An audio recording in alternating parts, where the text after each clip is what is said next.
All right. Hello, everyone. Thank you so much for joining us. We're going to wait a few more seconds just to have a few more participants join us. Thank you. Thank you for your patience.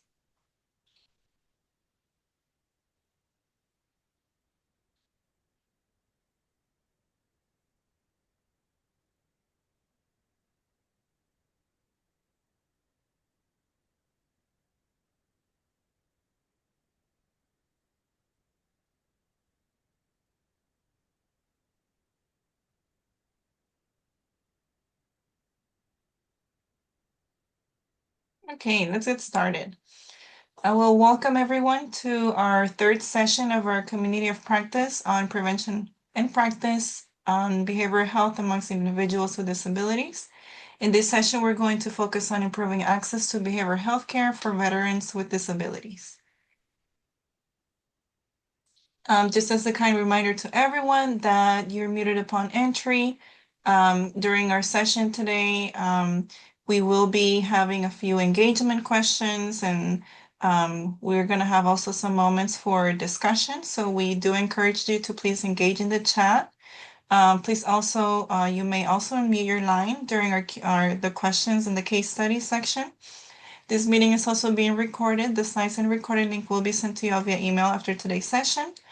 And also, as always, we always like to know about you. So please let us know your name, your state, the organization that you represent, and what brings you here today.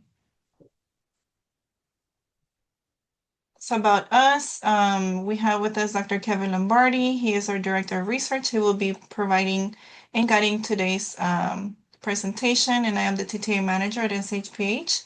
And with me, I also have my colleague, Olajumoke Oladipo. She is also going to be helping with the logistics for today's session.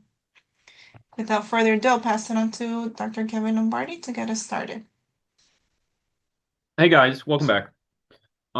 Today we're talking about veterans with disabilities and behavioral health care.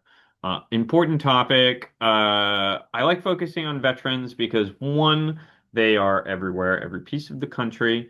And two, they're a population that has needs, in particular for behavioral health issues, diagnoses, and chronic disease issues related to service and not related to service. Um, Veterans are an interesting group. They are very diverse. I trained in a VA hospital for a while, and you'd get different generations of vets. The World War II guys, the Korean, Vietnam, the Desert Storm guys, they all had different exposures, different risks for physical injuries, different chronic disease sequelae based on the particulars of their service. And when you're dealing with vets with disabilities, the physical disability and when they have concurrent behavioral health issues are reinforce each other in very key ways. And there's some important things to focus on to sort of understand how that's different in vets. Um, in particular, when there is a service-related injury or a service-related chronic disease. Now, that can be anything from early onset type 1 diabetes to sciatica, lower back pain. These are extremely debilitating medical conditions, physical pain, from a pain and functionality perspective. Um, Oftentimes, for a patient that say has sciatica and severe lower back and hip pain, and also has major depressive disorder. Oftentimes for that patient, the shared root is the service and either traumatic experience, long times of chronic fatigue. In particular, you'll see this across the spectrum for those in the Air Force who are deployed for a long time and are consistently, holding or lifting really heavy munitions, for example.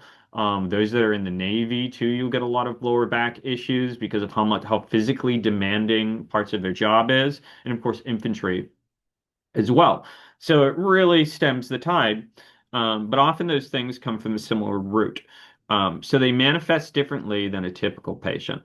The fact that they have that shared root also makes them reinforcing in many ways. The pain of the sciatica or the lumbar disc issue is connected intellectually, cognitively, and emotionally to the pain of the depression because they often started around the same time. They evolved and got worse around the same time. That creates a very powerful linkage in the brain.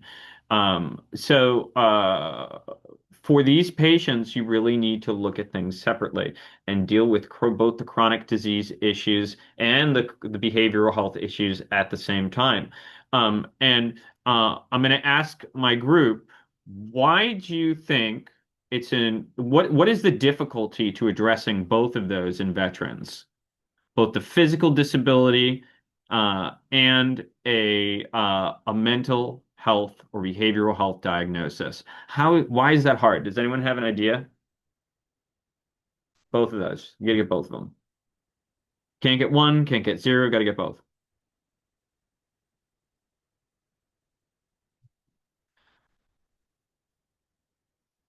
Fide, do veterans strike you as the type of individual that talks a lot about emotional phenomena? Yes. No. No? Okay. The opposite. Mhm. Uh, do you see a veteran as someone who talks about emotional phenomena, who is trained to talk about emotional phenomena, who is conditioned to train about emotional phenomena? Actually, yeah, now that you bring it up that way, maybe afterwards, I was thinking after they've gone through like a trauma, maybe they'd be more um open to discussing any type of emotional trauma that they may be having, but before that, no, Mm. definitely not. It's just part of their training. From working with veterans years, they are notoriously hard to diagnose for behavioral health issues. These are stoic individuals. They've gone through basic training. They've been deployed. Many of them have seen war or action overseas. Of course, individuals vary, but in general, very difficult to diagnose because they tend to withhold the emotional issues or tend not to disclose them, or they manifest with a physical disability. So for these patients, it's often important to look very carefully at how they describe things and to introduce the idea of a diagnosis to them softly. And that's through probing their physical pain and their chronic disease diagnoses and their descriptions to try to walk them towards a behavioral health diagnosis. It is extremely difficult. So it's not just an issue of resources, it's an issue of communication and being able to talk their language to them. Anyway, on to the next slide. Okay, let's go over some epidemiological data on disabled vets with mental health diagnoses. Here's the citation. Great paper, pick it up.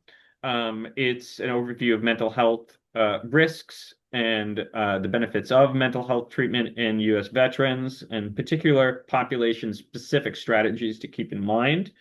Um, some interesting data points.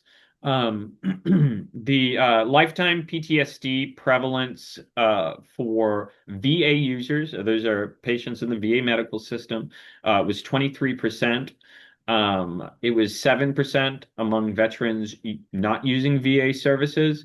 The population, general population, it's about 2 to 3%. So that's an order of magnitude more. Uh, the current PTSD prevalence was 13%. That's over 10% of VA users, and 4% among non-VA users. Still, even at the lowest, it's double the general population. The PTSD and also depression and anxiety, which are strongly co-associated, all three of these diagnoses, are also strongly associated with disability, impaired functionality, and substance use disorder as well. And it makes sense. Here's a question for the crowd. If you have a past medical history that's significant for a chronic pain issue, why might you be more likely to to experience a substance use issue as well? What about that chronic pain makes it more likely that an individual becomes addicted to a substance of some sort, opioids, for example? How do we treat the pain? With opioids. We often treat them with opioids. So if we have a population that has a lot of injuries, have a lot of sciatica, a lot of lower problems, foot issues, joint issues, there's nothing the thing that puts them at highest risk is those injuries, is they're getting those medications. And your risk of substance use is highly, highly associated with your past history of prescription of those substances. So, and I see we have a comment here. Um, Yeah, no, 100%. Coping as well. These injuries are incredibly debilitating. The pain is overwhelming. It's a constant thing that's in your head. There's an emotional and physical need to cope. It is both emotional and physical. Next slide. Let's look at some of these deets here. Um, some more epidemiology background. For folks with disability, access to housing is a major issue, even in the HUD infrastructure. For those of you who work in or around public housing, the elevators are always broken. The buildings are oftentimes inaccessible due to maintenance issues. For HUD supported houses, and those HUD supported residents, those who live in private residences that are HUD supported, very high proportion of properties aren't actually disability accessible. So even for those who are in these programs, home accessibility is still a major issue. Next slide, please. Let's go into the case. This is a good one. Mr. Jones. I need to get more creative with the names, I think.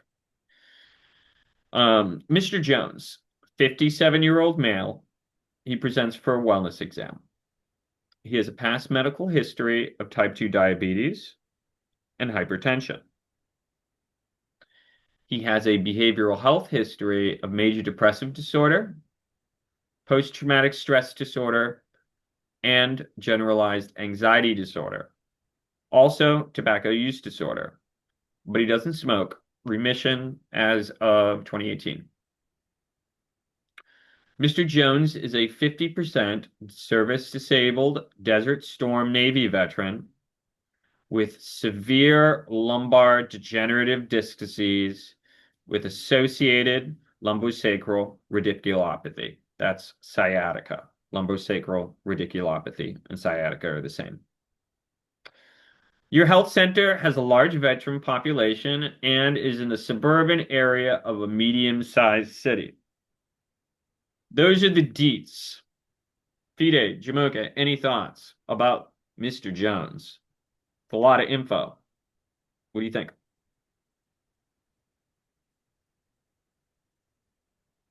I think he has a lot of um, medical issues happening at the same time. Mhm. A lot of them are behavioral health um, diagnoses. Yeah, he's got a lot of those. Which ones does he have, Jamoke? Depression disorder, post-traumatic stress disorder, generalized anxiety. It's a little whole Hmm. gambit.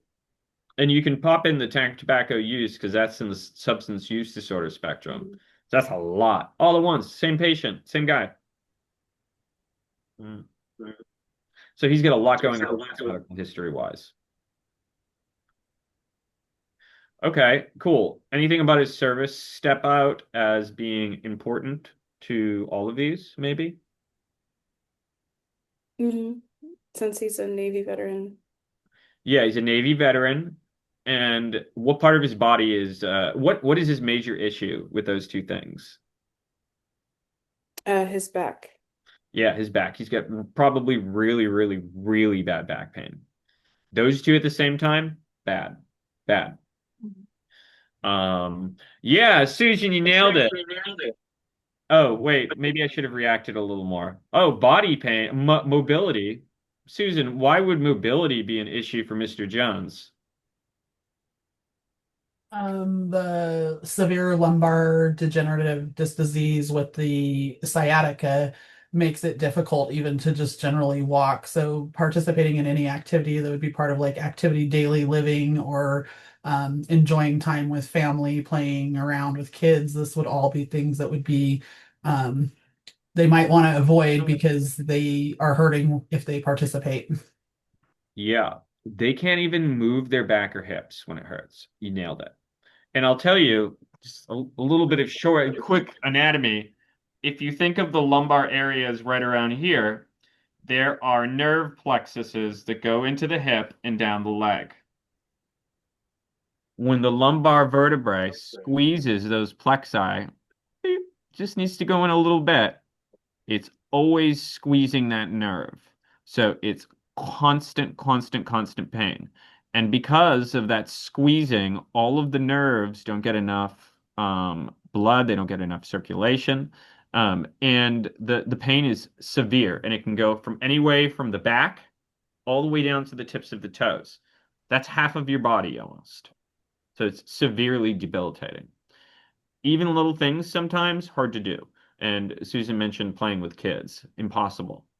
Getting down, bending down all the time, a nightmare. Not physically possible. The pain is overwhelming. So when I see a patient like this, and they've got that, and they've also got um, uh, co-occurring behavioral health issues, then we've got a lot to manage here. Because these things are going to go together. Because what happens when you can't go outside and run with your kids? What happens when you're in pain all the time? What happens when you can't go out with your buddies or, go for a run or you get what? Depressed. You get depressed. You get depressed. So, like, it's a diagnosis that makes a lot of sense. Behavioral health issues, when we're talking about, like, say, heart attack, we'll talk about cholesterol building up in the arteries, and, like, that causes the heart attack, right? With behavioral health issues, you can look at pathophysiology too, but it's all often in the narrative of what the patient's been exposed to. So, this is a lot. And that depression and anxiety and the PTSD makes a lot of sense from him. So let's try to pull this apart a little bit because this guy's got layers. Next slide. Mr. Jones undergoes a standard. Oh yeah, isolation is a big one. 100. Well, I'll say isolation. Why is isolation important to someone like that? Andrea or Andrea, correct me or tell me I'm right, and then sell me isolation. I don't buy it. Why does isolation matter? So I did isolation because sometimes if you're depressed or you have anxiety, you may or may not want to engage with others who are able to get out and about. So you start feeling like you don't have options. And so I've actually seen that happen, even with people who aren't disabled. But sometimes you just feel like you don't want to be a burden. Okay. How do they start to feel after a while of experiencing that isolation? What does it do to them? Hopelessness will come in. I just have to deal with the pain. So you're kind of resistant to maybe receiving some assistance unless someone really comes in and comes to you. So that's why sometimes if you have a CHW team or navigation team, checking on people who start having absences or missing appointments and things like that. 100%. 100%. Um, Isolation is like it just spirals on itself. We need to be around people to feel good, despite what you might think sometimes. We need to be around people to feel good. Uh, and when you start to feel like that and start to feel like you're a burden, you will stop interacting with people. When you stop interacting with people, you start to get the positive feedback that you get from folks through social interactions, that good feeling, that dopamine that you get from engaging with other human beings, that goes away. Structures of meaning in your life around friends, families, significant others, uh, business interactions, gone. So meaning goes away. So isolation gets even worse because you have even less reason to go out. And then diagnoses start getting worse. It's genuinely a negative feedback loop that puts people further and further closer to depression and anxiety. So 100%. Um, and, the CHW was mentioned. I couldn't agree more. The best way to stop the isolation is to literally end the isolation. You send someone there, right? That positive social interaction with the CHW over time, it kind of jump starts that engine, right? So think of it like if you've ever had a lawnmower that you can't open, sometimes you need to pump the gas a little bit on the side. It does that when you do that because what you're doing is taking someone who hasn't had a social interaction for a long time that has a lot of pain and feels bad all the time. There's nothing in there to get them going. So send the CHW in, pump a little gas in. What does that give them? Structure, and it gives them positive social interaction. And that makes them think, maybe I should go get some of that for myself. That's what you want, how you want to get people going, because then they'll start doing things. Then they'll start managing the pain better. And they'll start to think, oh, maybe something like physical therapy, because my pain's better, I can interact more. You get them on like a genuine road to wellness that builds over time. CHW is an ideal way to do it because of that coaching dynamic. Coaching dynamic is so, so important to that, building that relationship and providing structure. So anyway, Mr. Jones here, we're going to continue because he's got layers. He undergoes a standard intake, including vitals and a non-medical needs screener. The results are BP 178 over 98, heart rate 92, respirations 18. You look at his medical records indicating a BP of 138 over 98 in 2020, heart rate of 60, respirations 18. His A1C is 7.0. He's got some surprise prescribed medications on the record. Metformin, diabetes medication, pretty standard, twice a day. Thiazide diuretic, pretty standard first round treatment for hypertension. The citalopram is diagnosed both for the depression and anxiety, and there was no positivity on his drug screen. The info, there it is. What do we think? What's the picture? What are we looking at?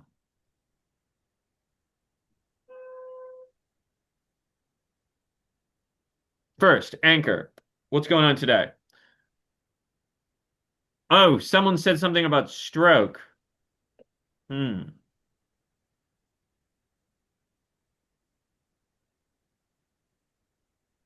Yeah, 100%. 100%. Stress levels rising, 100%. Yeah, you guys got ahead of me here.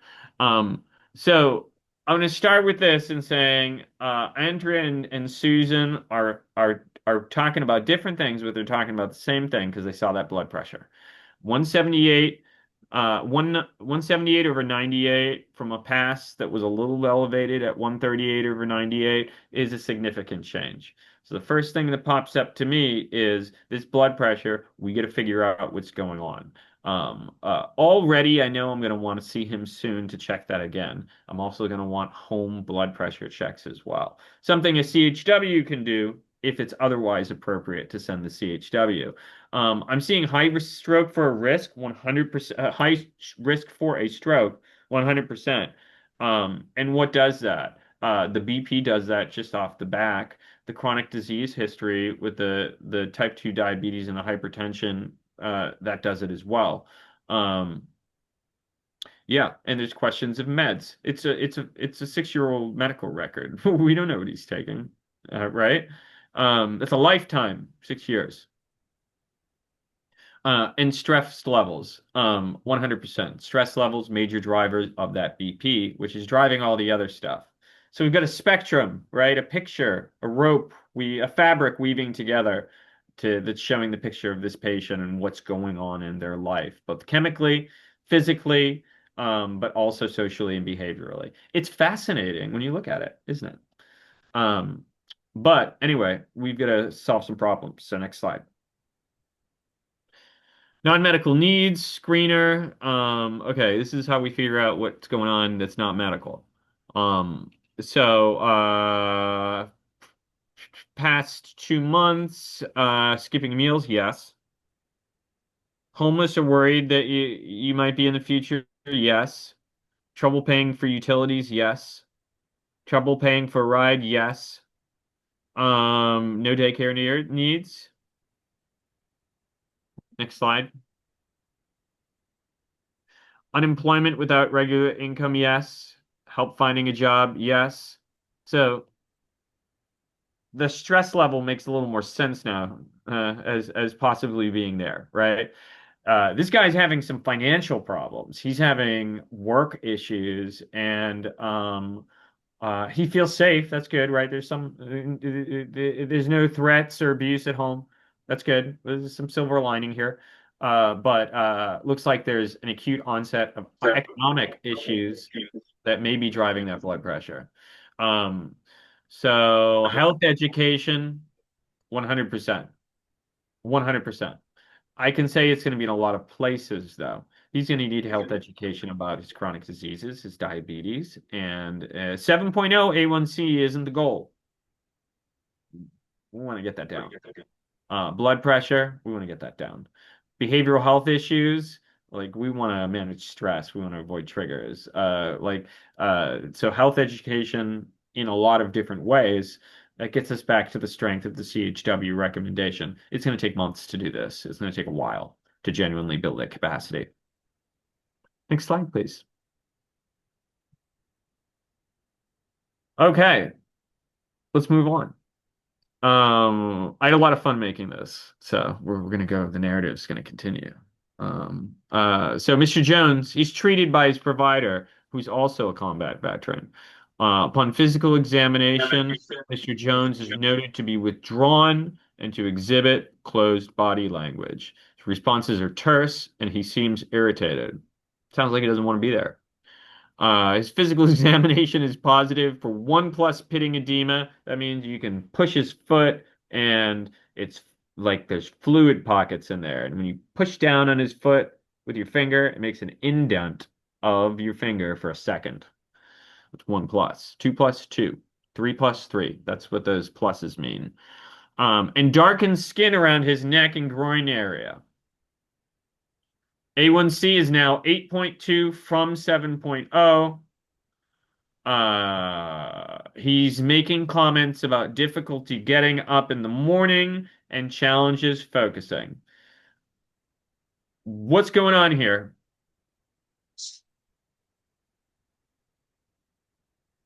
What are the red flags? That's how I look at this stuff. What are the red flags? How I look at everything. What are the red flags? His increased A1C.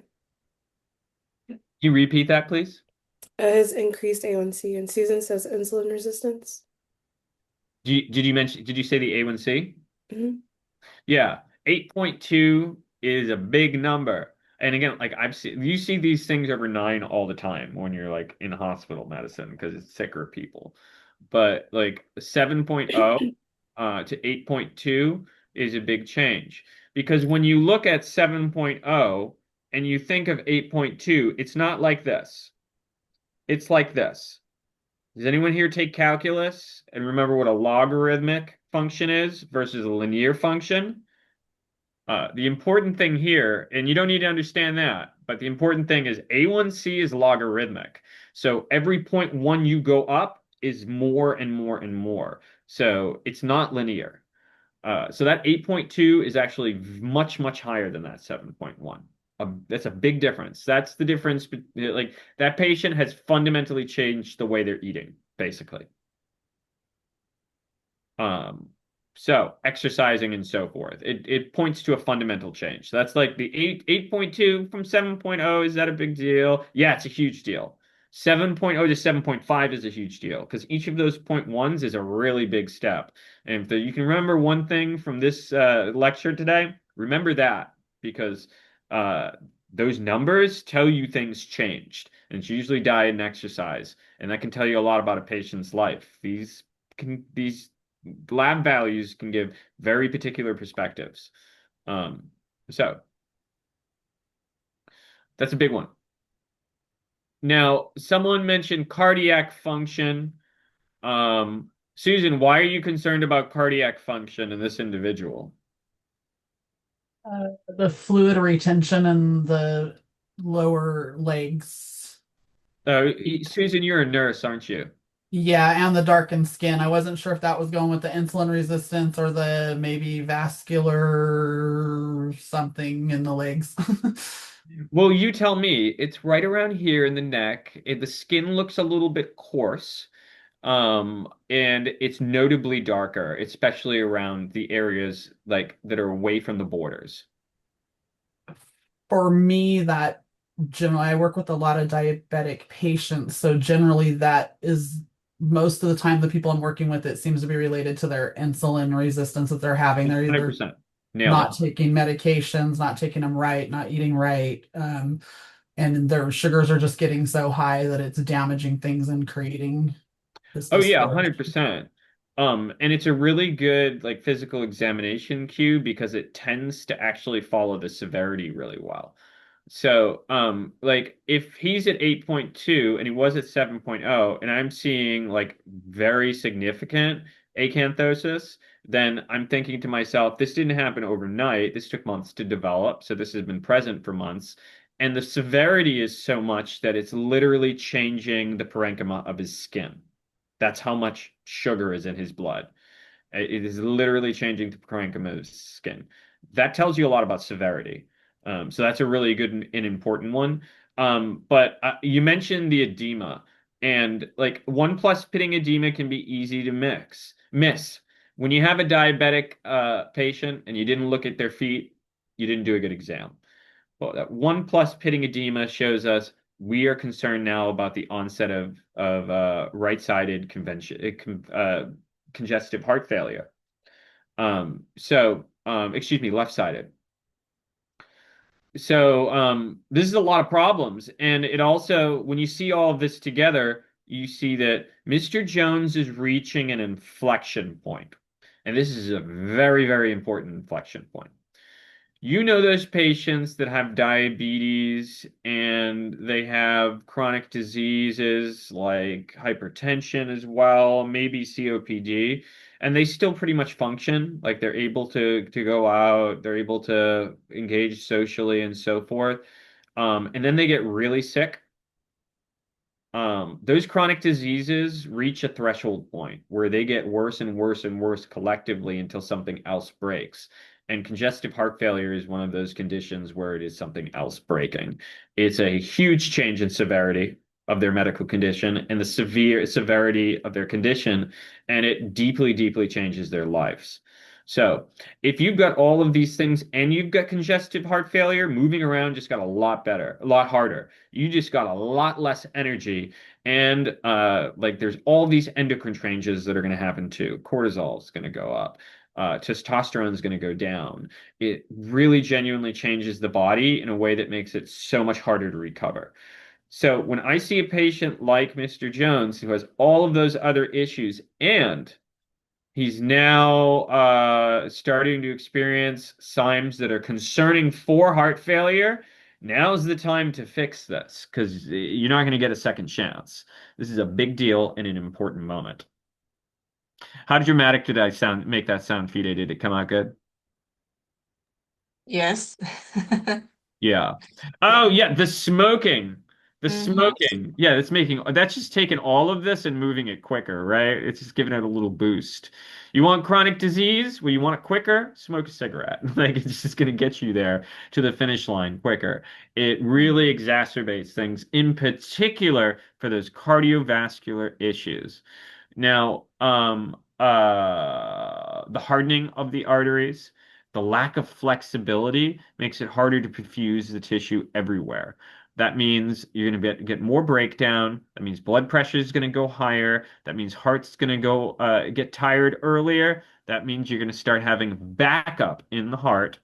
And that's what congestive heart failure is. It's like a toilet backing up, right? And it's going to go over into the feet, or it's going to go in the lungs. That's where you're going to see it first.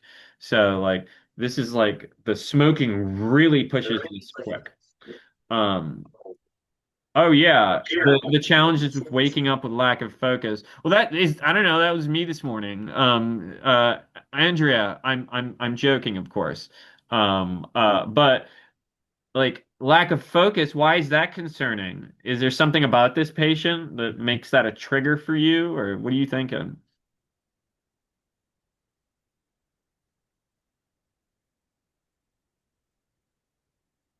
Yes. With his diabetes, he could be experiencing that because his diabetes is not in control. So it's very difficult for him to wake up because you will generally have the fatigue, and then the confusion doesn't help things because they'll get mixed up on time of day, and that gets you thrown off on your medication and all that. So 100%, 100%. And and Susan adds some context and actually go both ways. He can experience the fatigue both with a hypo or a hyperglycemia. They will be different, of course, but they will still fatigue the patient. And in this case, focusing, have you ever had low blood sugar? Real hard to focus. Real hard. Um, so, very good point. Oh, but these words trigger a lot in me, and it's not just that. That's a big one. There's another one that makes me think of a vet when he's saying difficulty getting up in the morning and challenges and focusing, and it makes me want to screen him for something. Yeah, he's almost certainly not monitoring. 7.0 to 8.2, it's a big change. Big change. But I'm also concerned that this patient is screaming depression. Yes, yes, yes, yes. Very happy that you grabbed that. Mary, take your victory lap and tell me why you're also concerned about depression. And pretend I'm not convinced. Depression, focusing, that doesn't make sense. It's just overwhelm, physical, emotional, mental. Just too much. Yeah, that sounds like what he's saying. Yeah, it sounds like what his body's saying too. Now, these little hints can be hard to grab, and you really got to know the patient and watch them in context. So if I walk to you and I say, I'm having some difficulty getting up in the morning and focusing, not so much, but I'm talking like this, you're not going to be concerned. But if I'm following this script and I'm exhibiting closed body language, I'm giving terse responses, and I seem irritated, but I'm still saying that's someone screaming for a depression scream. Screaming for it. Because they're like that, but they're still saying that. That shows me a whole context of a withdrawn person who is very possibly experiencing emotional pain along their physical pain. And those little things, they may be a lot of things, but in that group of conditions that may be difficulty getting up in the morning and focusing, both congestive heart failure and depression and low blood sugar are there. And is it ever just one thing? No, it's never just one thing. It's always things conspiring. So this patient has three things going on that are causing him to feel like that. And one that speaks to the severity, but also it speaks to the complexity of fixing it and the importance of doing this all at the same time. Let me give you an example. Let me say this patient doesn't really believe that they have depression, and they're not going to believe it. if you're lucky, you can get them to do the screen. And maybe if you really work with them, you can get them to really accept a diagnosis and start cognitive behavioral therapy. If this is a resistant patient, doesn't matter if they're a vet or not. Now, if you start them on citalopram and you start them in therapy and they don't get better, or they just get better a little bit, are they going to believe your diagnosis? No, they're not. They're going to talk about they're going to talk about maybe it's the diabetes, maybe it's the congestive heart failure. You don't want to undermine yourself by only focusing on one thing. And you need to make sure the patient knows that all of these things conspire together. It's not just one, that all of them work together. And like that's the public health education. So, and it's also an opportunity to build resilience because they'll start to understand and make changes in their own lives as you motivate them or as they are motivated. But we can help with that. We can't do it, but we can help with it. So keep all of those things in mind. And little words and little phrases mean volumes if you take them in context. So, okay, good. And it helps that we have a combat veteran talking to him here. People often, vets that open up to vets. That's why VA halls are a thing. They get along. If you get someone on staff, use them. Next slide, please. The provider, considering Mr. Jones's disability and past behavioral health history, performs a depression anxiety screening, PHQ-9 and a GAD-7, noting, here's from the record, depression and anxiety screening was strongly positive for clinically significant symptomatology. The veteran endorsed persistent depressed mood, excessive anxiety, sleep disturbance, impaired concentration, irritability, and reduced daily functioning. Findings were consistent with moderate to severe depressive and anxiety-related symptoms requiring ongoing clinical evaluation and treating. What does that mean? Give it to me in plain English, someone. They're super concerned about his mental stability, and if he's okay, they want to continue doing the clinical evaluation and treatment to see exactly how deep in he is in the depression at this point, and if he's safe evaluation to be at home or if he needs to be somewhere. Yeah, 100%. Take this real serious. This could be bad. This could be real bad. And I saw need a team. Yeah, it's time to call in the troops. We need multiple areas of support and assessment here. This is a patient that's getting real sick in a chronic disease, from a chronic disease perspective, and real sick from a behavioral health perspective. At the same time, it's time for a team. Now, I want to see if anyone gets this, but is there any recent cardiac history that makes those yeah, 100%. 100%. Was there a referral to mental health professional or treating doctor when talked to them first? We have no idea. This guy just walked in. We have no idea. We've got old primary care records. That's all. From 6 years ago. We've got to build this from the front. But a thing to do is to look through his medical records. You may find his past psychiatrist or behavioral health therapist, something of that sort in the past that you can call that may have more records, in particular if they're out of the system. And if this is not a VA related issue right now, he's in an FQHC. If he's also receiving help from the VA, you may want to contact primary care physician or physician there as well. And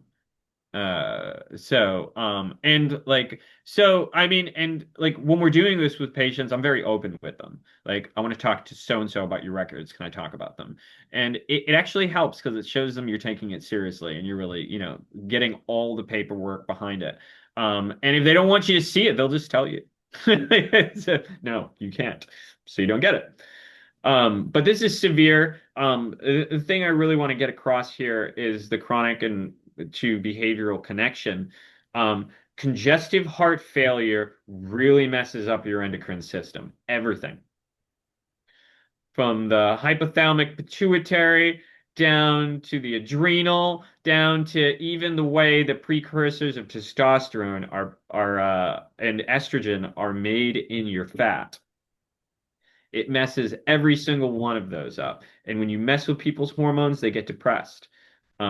So the fact that we are seeing this depression perhaps worsening at the time when he's having symptoms concerning for congestive heart failure, that's not an accident. Those two things are dancing together. It's the same beat, it's the same song.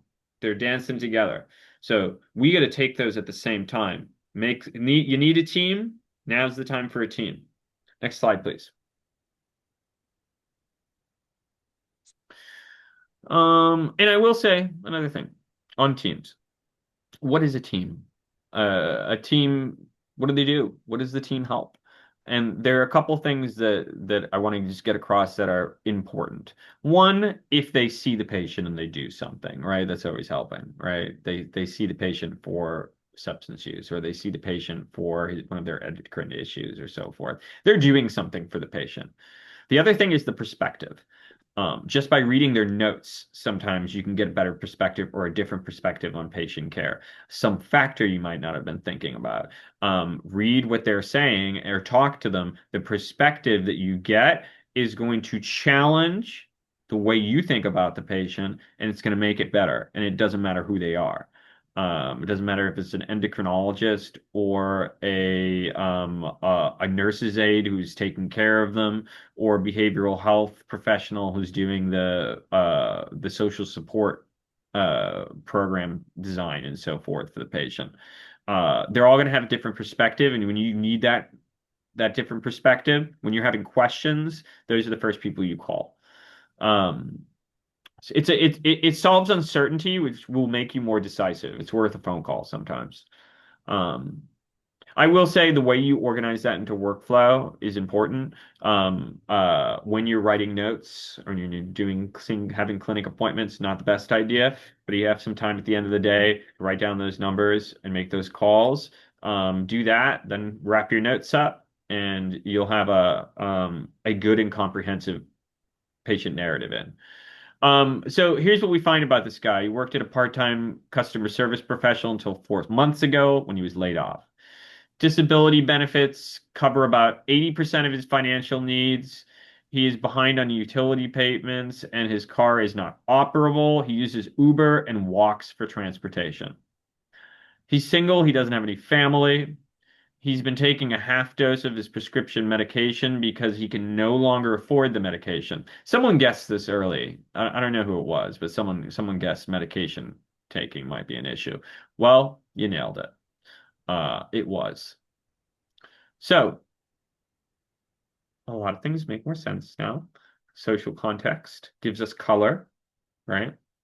It gives now the story makes a lot more sense. This is a guy that was already sick, right? He had existing chronic diseases that were not managed well. He has a life disturbance, a loss of a job, and a financial crisis. And that stress, that extra smoking, that added pain led to a complete breakdown of his medical condition as well. The patient's life and social context conspired to make his chronic medical conditions really pass a threshold from manageable to crisis or very close to crisis. That's a very common story.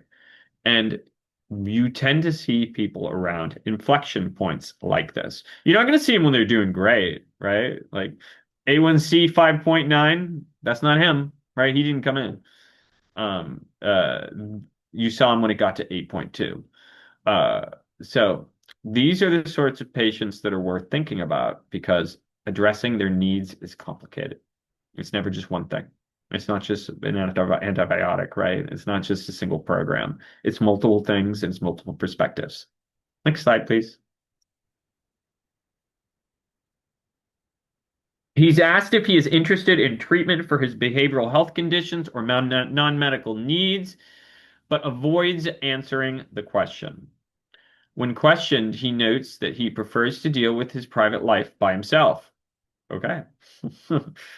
When asked why, he explains he's had difficulty connecting with his providers and he felt judged. Okay. He didn't want to talk about that. He snapped at me a little bit. Next slide. He doesn't like judgy people. I don't blame him.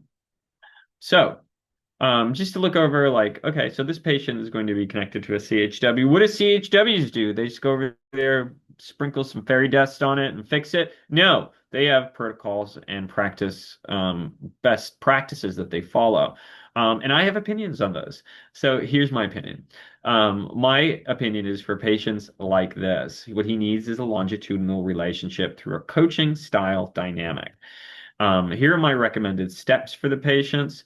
I think typically with a patient like this, you want to see him for 6 months, two times a month, and each visit should have an associated note that goes into the medical record so that the other providers can see what you're doing.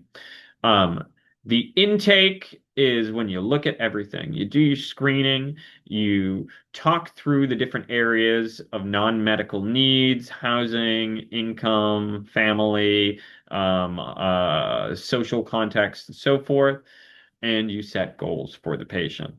Programs we're going to go to, changes we're going to make, things to follow up on next appointment. You have your to-dos, they have their to-dos.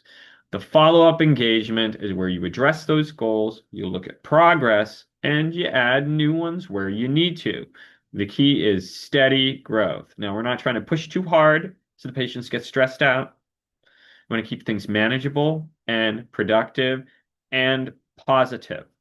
Of course, there's the navigation, the coaching. We're not just sitting there and telling them to do things, we're encouraging them. This will really help with your this and this. Did you know it will also help with your diabetes too? Here's why. You put a little education there. Every time you meet with a CHW meets with a patient, they should be doing some form of public health education. And I'll give you a little goal. It doesn't matter who you are. If you see patients, you should always be doing a little public health education. You can sneak that in all the time. Just when you see a patient, a little conversation. Did you know this? Did you know that? Find some facts, write them down, mention them. That gets people interested. It makes it cool. Do it. And I will say it doesn't help you in social settings though, because you're at a family dinner. If you start talking about diabetes, people start to think you're a downer. So you get to compartmentalize a little bit. Keep it professional. Don't bring that skill at home. But do it. It works. Next slide.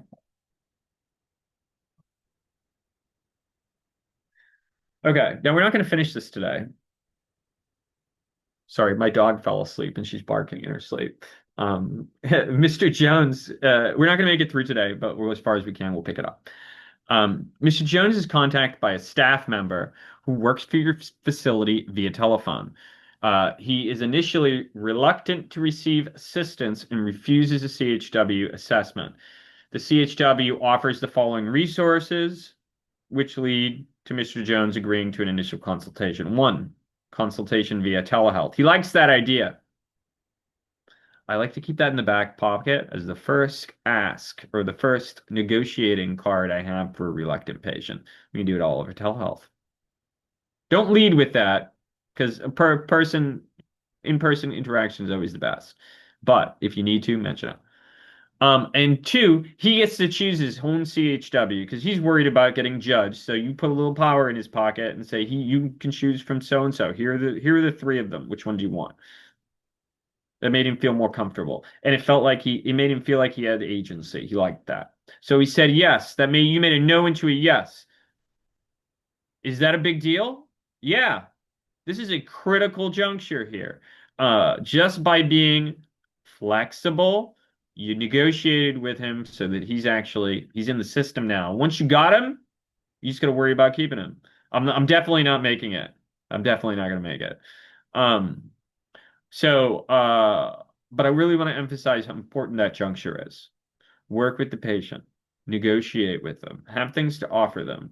And use your marketing skills, because there's a lot of health marketing in this aspect that if you don't do it right, you're going to increase the number of patients you miss, and the ones you miss, they're the ones who end up in the hospital with a lung filled with water because of the congestive heart failure, right? You can't get them all, but you can do your best. So Mr. Jones meets his CHW via the telehealth mobile application. At the beginning of his appointment, he has a short introductory session, who uses a number of interview techniques to make Mr. Jones more comfortable during his visit. Yeah, the CHW is really the key here, because what happens if the CHW isn't there? Does his likelihood of showing up for a second appointment look good? Does he look like he's going to show up? Maybe, maybe not, right? If you have CHW working, you're going to get that second appointment. There's a much higher likelihood. So they're keeping it going. They're keeping the train going between stations here. So anyway, next slide, please. And this will be our last one. And then we'll pick up at the last thing. Actually, go back because I think I missed a question. Okay. So we've got a minute. We'll do with this. So how do you get this guy to open up? We tried a little bit. Now we've got to sit and talk to him. That doesn't look easy. How do we get him to open up? What would you do?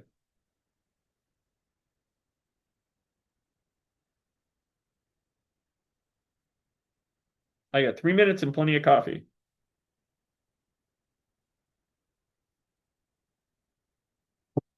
Yes. Let's say he gets to pick his pick of CHW, and he gets to pick a CHW who's also a vet. Perfect. So yours that CHW. How do you get this guy to open up?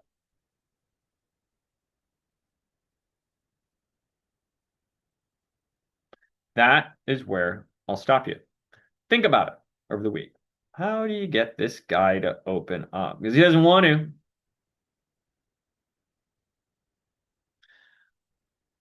I'm not going to say yes or no yet. I'm going to say that I like that. 100%.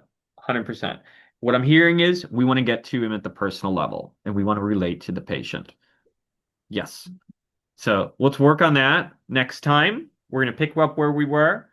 And then the final works, I guess, because we have another session we'll put in, another full session that I hope we'll get all the way through, is severe chronic disease and mental health. So are they related? Maybe you heard a bit of that today. Maybe you didn't, but we'll find out. Thank you. Thanks, everyone, and we'll see you next week. Thank you so much, Kevin. And just a reminder, please complete our evaluation at the end of the session. And again, the information that was presented today does not represent everybody, any other people's information. Just my opinion. Yes, it's our opinion. Thank you, and here is our contact information. Have a wonderful rest of your day.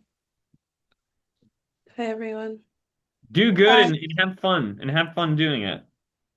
It can be fun. Yes, Oh, look who absolutely. woke up.